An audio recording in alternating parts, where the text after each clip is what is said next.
This is Does It Hold Up?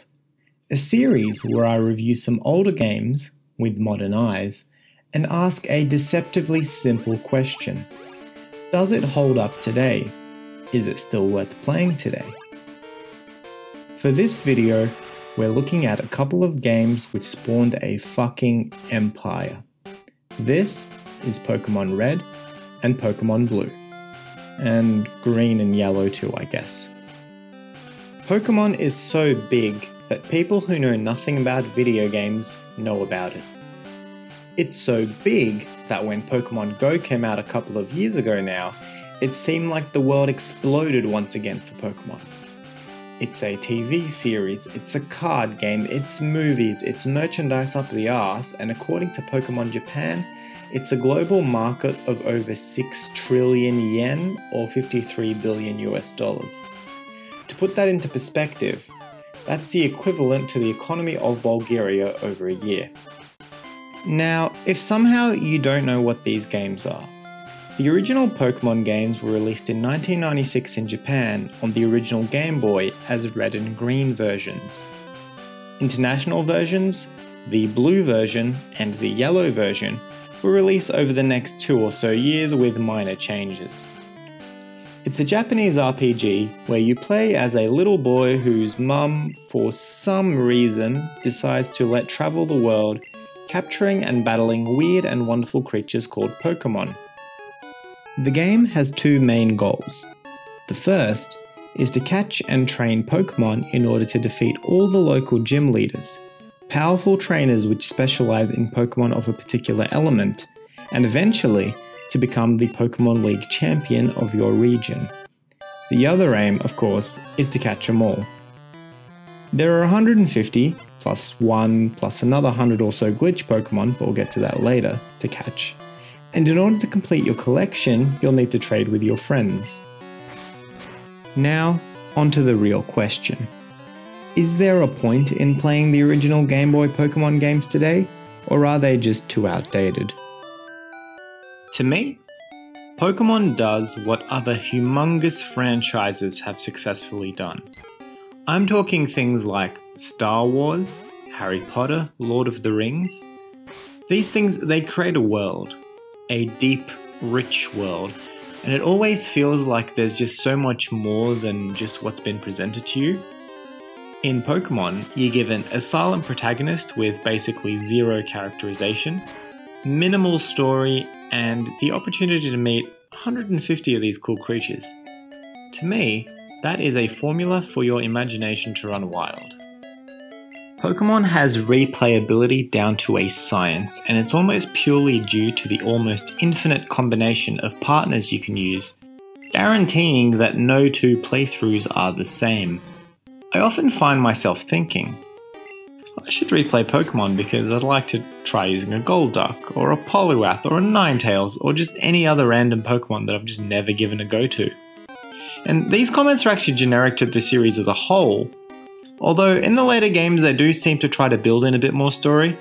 But do the originals do anything different to make them worth playing?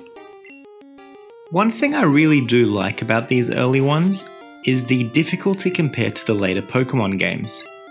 It actually requires you to try things which you might not have otherwise tried. Try strolling into the first gym with just your Charmander, or Pikachu if you're playing Yellow. You'll be annihilated. No, the games do require you to sometimes backtrack and pick up a new move or a new Pokémon just to get past a particularly tricky battle. I mean, who didn't have their ass handed to them by Misty Starmie when they first rocked up into Cerulean? To me, later Pokémon games have kind of eased back on the whole surprised ass-kicking thing, and as a result, fans have invented a whole range of their own challenges, such as Nuzlocke, where you can't use a Pokémon anymore after it faints, or the Monotype challenge, where you only use Pokémon of the same element. You might also want to give Pokémon Yellow a try, which is quite unique in its approach compared to just about every other Pokémon game. Having access to all 3 starter Pokémon and having your cute little Pikachu following you around all day, which you can also interact with, is just enough to make it something a little bit different and fresh compared to the other games in the series. Unfortunately, there are a lot of aspects of these games which just don't hold up well today. The first and most obvious are the graphics. I mean, the overworld is okay enough, it's basic but you know what's going on. However, some of the sprite artwork of the various Pokemon, especially in the Japanese red and green originals, it's not good. So here's some of my favorites actually. So, the box showed you this. The game showed you this. Nidoqueen is not too happy. Wigglytuff looks like it should be in prison, and Vaporeon really needs to go to the vet. To be fair, they did address a lot of these in blue and the international versions, and the yellow version again, sprites look a lot more like the Pokemon you'd recognize, but there are still some real winners. Another big thing that they addressed in the later games is balance. Without getting into the detail of it, Psychics were so unbelievably strong that they had to introduce 2 new Pokemon types in the later games just to counter them.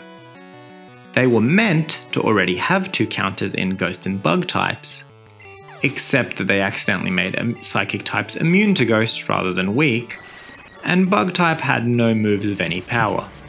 Oh, and the only Ghost in the game, the Gengar family, was also weak to Psychic due to also being a poison type. Hyper Beam was too OP please nerf, and Wrap was a piece of shit which made you want to slap your own mother. Freeze, if you got frozen, you never got unfrozen unless somebody was kind enough to hit you with a fire move. That being said, the different mechanics of the game is one reason that these old games are still worth playing today. Working with a special stat which isn't split between attack and defense, not having any hold items, and different move and battle effects like taking a whole turn just to wake up from sleep, do make the original games a different experience to the newer games. The game's AI is not too bad, but it does have some oddities. Like, the opponent will always use a move against you which is of a super effective type if it has one. The issue with that is that it doesn't take into account if that move does any damage. So it's really useful for taking on dragons with your level 36 all-terrain Venomoth, but apart from that it is a bit of an oversight. There's also a lot of quality of life things which aren't in these games, which do make the game a little bit of a chore compared to your later versions. Your bag is small and everything goes in one pocket, from Pokeballs to key items, meaning that the bag gets full quite quickly, forcing you to go and deposit, toss, or sell items. Your PC box, where your surplus Pokemon go, is also a much clunkier affair than in later games, and you can't register your items for quick use yet, meaning you need to navigate the menu every time you want to use your bicycle or fishing rod. You know, none of these things are deal breakers, it just makes the game a little bit more clunky and a little bit less enjoyable compared to the later editions. The big one though about these games is the number of bugs and glitches. Apparently, this game was in production for years and was super ambitious for its time, so it is understandable, but the sheer number of bugs just doesn't bode well when looking at it through modern eyes. Minor glitches like being able to fish in statues, climbing a cut tree, or playing the victory music when a battle ends in a draw are small and forgivable, but there are other much larger bugs as well. The most famous is Missing No, everyone's favourite blocky mess, and one of about 100 glitch Pokemon which are obtainable in the game if you deliberately try to make it tick. Of course, there's also the ability to trick the game into giving you a wild Mew battle, to obtain the otherwise elusive and unobtainable Pokemon. Apart from this though, the game is so buggy that it is literally possible to trick it into interpreting your inputs as computer code. Smarter people than me have used this to program a game of Pong into the game, by doing nothing by pressing the right buttons at the right time. I'll link a video in the description showing just that. This big security flaw has even been used to create malware within the game, which can be transferred over link cable. The example I'm also linking in the description below shows the victim sent a spooky picture and deletes the user's save file. In a modern game, this sort of thing would be patched out rather quickly, and yes, to be honest, the amount of bugs in the game is part of its charm, but the game has to lose at least 1 point for being able to be possible to send a virus to your mate over link cable. One issue I do have with Pokemon in general is its slowness of pace. This is especially true in these originals where they're yet to invent running. Of course, play this on an emulator and that's much less of an issue with that sweet, sweet turbo button. Another thing that you thankfully no longer have to put up with is the Game Boy itself.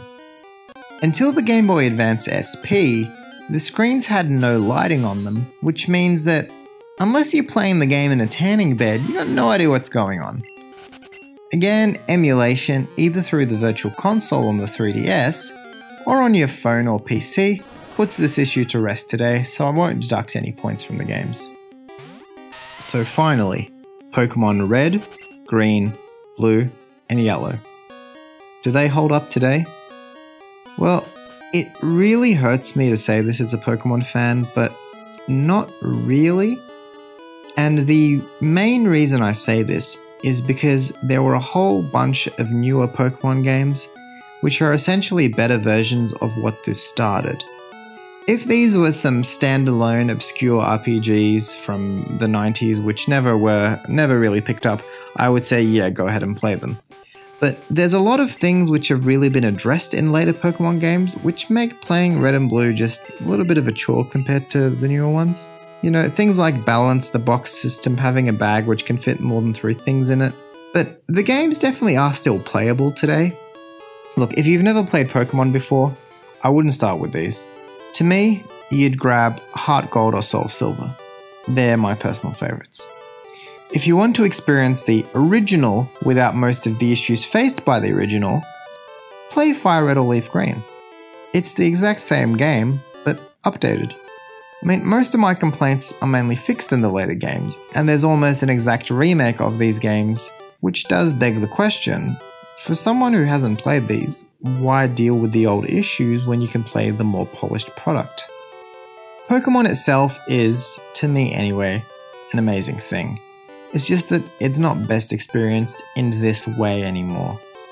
If, however, you've already played some of the later Pokemon games, know what it's about, like it, it's still definitely worth giving the originals a playthrough. It's different to the Pokemon of today, but it's not that different.